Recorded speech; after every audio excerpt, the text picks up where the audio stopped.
Hi friends, உங்கள் மிஷின்லேயும் இந்த மாதிரி லூப் ஸ்டிச்சிங் விழுது அப்படின்னா அதை எப்படி சரி பண்ணுறது அப்படின்னு சொல்லி தான் அந்த வீடியோவில் வந்து பார்க்க போகிறோம். பாருங்கள், நான் வந்து உங்களுக்கு ஸ்டிச் பண்ணியே காமிக்கிறேன். நான் ஸ்டிச் பண்ணுறேன், ஆனால் எனக்கு வந்து ஃப்ரண்ட் சைடு நல்லாயிருக்கு, பட் பேக் சைடு வந்து லூப் தையல் வந்து விழுது. ஸோ ஃப்ரண்ட்டில் நல்லா இருந்து பேக்கில் மட்டும் லூப் தையல் விழுது அப்படின்னா அதை எப்படி வந்து சரி பண்ணுறது அப்படின்னு சொல்லி பார்க்கலாம். நாமளே வந்து சரி பண்ணிக்கலாம். இதுக்காக வந்து நம்ம வெளியில் ஒரு கடையில் போய் கொடுத்து மிஷினை வந்து சர்வீஸ் பண்ணணும், சரி பண்ணணும் அப்படிங்கிறது இல்லை. நம்மளே வந்து மிஷினில் இருக்கிற சின்ன ப்ராப்ளம் வந்து நம்மளே வந்து சரி பண்ணிக்கிட்டோம்னா தான் நம்மளுக்கு வந்து நல்லது. ஸோ நம்மளுக்கு வந்து கீழே ஸ்டிச்சிங் சரியில்லை அப்படின்னா நம்மளுக்கு மேலே தான் வந்து ப்ராப்ளம். மேலே ஸ்டிச்சிங் சரியில்லை அப்படின்னா கீழே வந்து ப்ராப்ளம் ஆகும். ஸோ நம்மளுக்கு இப்போ வந்து கீழே தான் வந்து ஸ்டிச்சிங் வந்து லூப் தையல் விழுது. ஸோ அப்போது மேலே தான் வந்து ப்ராப்ளம். மேலே நம்மளுக்கு ப்ராப்ளம் வர்ற ஒரே இடம் நம்மளோட டென்ஷன் டிஸ்க் மட்டும்தான்.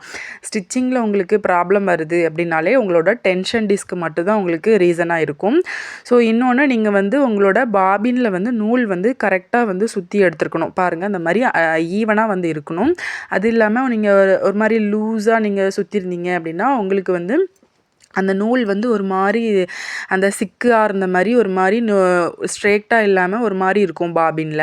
ஸோ அந்த மாதிரி நீங்கள் நூல் வந்து கரெக்டாக சுற்றிருக்கீங்களா அப்படின்னு சொல்லி செக் பண்ணிக்கோங்க. செக் பண்ணிவிட்டு உங்களோட பாபினில் ஃபஸ்ட்டு நீங்கள் உங்களோட அந்த பாபின் கேஸை நீங்கள் கரெக்டாக வந்து போட்டிருக்கீங்களா, பாபின் கேஸில் பாபினை வந்து கரெக்டாக போட்டு இந்த மாதிரி அது ஃப்ரீயாக வருதா அப்படின்னு சொல்லி செக் பண்ணிக்கோங்க. ஃபஸ்ட்டு நம்மளுக்கு வந்து அந்த நூல் வந்து ஃப்ரீயாக வரணும். ஸோ இப்போ நம்ம மேலே இருக்கிற நூல், கீழே இருக்கிற நூல், ரெண்டு நூலையும் இந்த மாதிரி இழுத்து பாருங்கள், உங்களுக்கு கரெக்டாக வருதா அப்படின்னு சொல்லி செக் பண்ணிக்கோங்க. ரெண்டு நூலும் வந்து ஒரே மாதிரி வரணும். அதை ஒன்று டைட்டாகவும் ஒன்று லூஸாகவும் அந்த மாதிரி வரக்கூடாது. ரெண்டு நூலுமே வந்து கரெக்டாக ஒரே மாதிரி இழுக்கும்போது வரணும். ஸோ இந்த மாதிரி வந்துச்சுனாலே உங்களுக்கு ஸ்டிச்சிங்கில் வந்து ப்ராப்ளம் இருக்காது. இந்த மாதிரி செக் பண்ணிவிட்டு அதுக்கப்புறமா நீங்கள் வந்து ஸ்டிச் பண்ணி பாருங்கள். ஸோ அவசரப்பட்டு நம்ம எதுலேயும் வந்து கை வைக்கக்கூடாது. ஒரு டைமுக்கு 2 டைம் எல்லாமே கரெக்டாக இருக்கா அப்படின்னு சொல்லி செக் பண்ணிக்கணும்.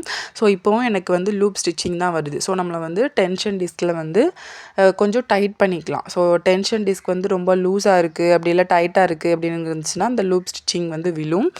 ஸோ நம்ம வந்து அதை டைட் பண்ணி மறுபடியும் ஸ்டிச் பண்ணி பார்க்கணும். ஸோ அதை ஃபஸ்ட்டு தையலை விட இந்த தையல் வந்து கொஞ்சம் பெட்டராக இருக்கும். ஸோ அப்போது நம்மளுக்கு டென்ஷன் டிஸ்கில் தான் வந்து ப்ராப்ளம். டென்ஷன் டிஸ்க் வந்து நம்மளுக்கு ரொம்பவே லூஸாக இருக்குது அப்படின்னு சொல்லி நம்ம வந்து டென்ஷன் டிஸ்க்கை வந்து கொஞ்சமாக அட்ஜஸ்ட் பண்ணி நீங்கள் வந்து ஸ்டிச்சிங் பண்ணி பாருங்கள் எனக்கு ஃபஸ்ட்டு 2 தையலுக்கும் இந்த தையலுக்கும் எவ்வளோ டிஃப்ரென்ஸ் இருக்குது. ஸ்டிச்சிங் வந்து கரெக்டாக வருது. அப்போ நம்மளுக்கு டென்ஷன் டிஸ்க் தான் ப்ராப்ளம். ஸோ மறுபடியும் நீங்கள் அந்த டென்ஷன் டிஸ்க்கை மட்டும் டைட் பண்ணி ரொம்ப டைட் பண்ணாதீங்க. ரொம்ப டைட் பண்ணிட்டோம் அப்படின்னா நம்மளுக்கு வந்து நூல் வந்து அடிக்கடி கட் ஆகும். ஏன்னா டென்ஷன் டிஸ்க் வந்து ஃப்ரீயாக கொஞ்சம் கரெக்டான பக்குவத்தில் நூல் வந்தால் மட்டும்தான் நூல் வந்து கட் ஆகாது. ரொம்ப டைட்டாக பண்ணிட்டீங்க அப்படின்னா நூல் வந்து அதுலேருந்து வர்றதுக்கு கஷ்டப்பட்டு நூல் வந்து பிரேக் ஆகும். ஸோ இந்த மாதிரி நீங்கள் லைட்டாக டென்ஷன் டிஸ்க்கை வந்து அட்ஜஸ்ட் பண்ணி ஸ்டிச் பண்ணி பாருங்கள். எனக்கு இப்போ வந்து பாருங்கள் கரெக்டான பெர்ஃபெக்டான ஸ்டிச்சிங் வந்து விழுந்துருச்சு. இது ஃபஸ்ட்டு ஸ்டிச் பண்ணது, இது இப்போ ஸ்டிச் பண்ணது. ஃபஸ்ட்டு ஸ்டிச் பண்ணதுக்கும் இப்போ ஸ்டிச் பண்ணுறதுக்கும் எவ்வளோ டிஃப்ரென்ஸ் இருக்குது பார்த்தீங்களா. நீட்டாக நம்மளுக்கு ஸ்டிச்சிங் வந்து விழுந்துருச்சு.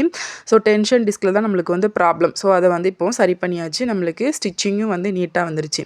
நீங்களும் இந்த மாதிரி எதில் ப்ராப்ளம் இருக்குது அப்படின்னு சொல்லி பார்த்து செக் பண்ணி உங்களோட மிஷினை நீங்களே வந்து சரி பண்ணிக்கலாம். இப்போ என்னோடய மிஷின் வந்து சரியாயிருச்சு. ஸோ இந்த மாதிரி உங்களுக்கு நிறைய வீடியோஸ் வேணும், டெய்லரிங் பற்றி நீங்கள் நிறைய தெரிஞ்சுக்கணும் அப்படின்னு நினச்சிங்கன்னா நம்மளோட சேனலை வந்து மறக்காமல் சப்ஸ்கிரைப் பண்ணிக்கோங்க. நெக்ஸ்ட் வீடியோவில் பார்க்கலாம். பாய்.